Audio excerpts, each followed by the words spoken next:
does it feel to be the forever boyfriend? Wow. Of 18. Actually po, Ng 18. for me, naisip ko lang po yun na gawing tagline sa mga concerts namin. Kasi meron po kaming inside joke ng 18 na parang gino-joke nila sa akin before. Sandali lang. You know why? Para lang may konteksto. May inside joke kayo because ikaw yung pinaka...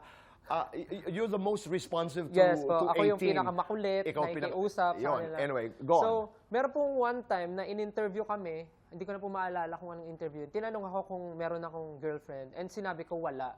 Tapos lahat sila nagtampo sa social media na parang, wala ka palang girlfriend, so ano kami? So sabi ko, gusto niyo pala ng ganitong klaseng biruan?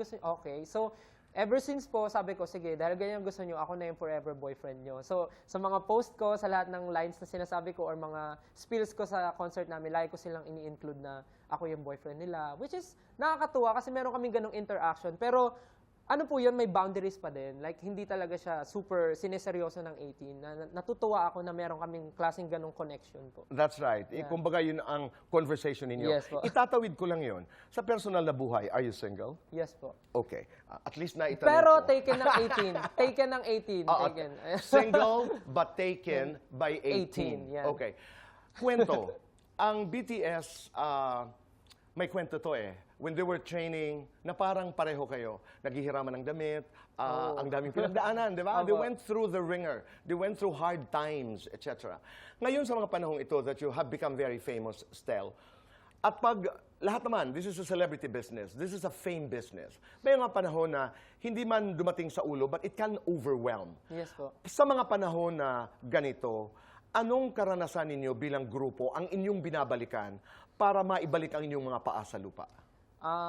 Naalala ko lang po palagi nung time na nagsisimula kami, may naniniwala sa amin, yes, pero hindi po siya katulad ng mga taong naniniwala sa amin ngayon.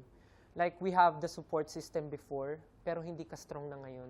So, kung hahayaan namin na umabot sa ulo namin yung yabang or kung ano kami ngayon, pag pinaabot namin yun dito, Tito Boy, I'm sure, kung gaano kabilis yung pagangat namin ngayon, gaano din kabilis yung paglagapak namin sa lupa. So, we always make sure na walang magbabago sa atin kasi nag-start tayong ganito, dapat matapos tayo or mag-stay tayo kung na ganito pa rin. Kasi parang pangit naman po na magbabago kami dahil nagbago lang kami or magbabago kami dahil sa mga taong tumulong sa amin. Parang hindi dapat ganun. At naniniwala ako, because also in one of my interviews, tayo ka, alam mo natutunan ko sa inyo, naalala mo na pag nagkakaproblema kayo, naghahawakan kayo ng yes kamay, po, yes circle, po. Circle po. and then you would do the Huddle. SB19 hug.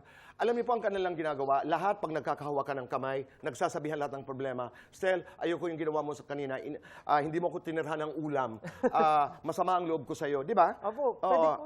You would be in a circle, tapos sinasabi lahat ang mga pinakamahihirap na sabihin. You did that? Yes po. Do you still do that today? Ngayon po, madalas na po kayo mag-open forum. Open forum na. Opo, harap-harapan na po and then talaga you had dito that po. hug. Paano yung hug?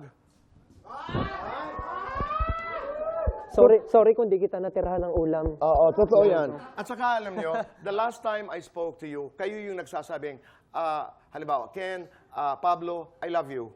Pasensya ka na sa nasabi ko. Sarap, no? At sana ipagpatuloy nyo yun because Yes po. the whole country is rooting for you. Thank you so much po.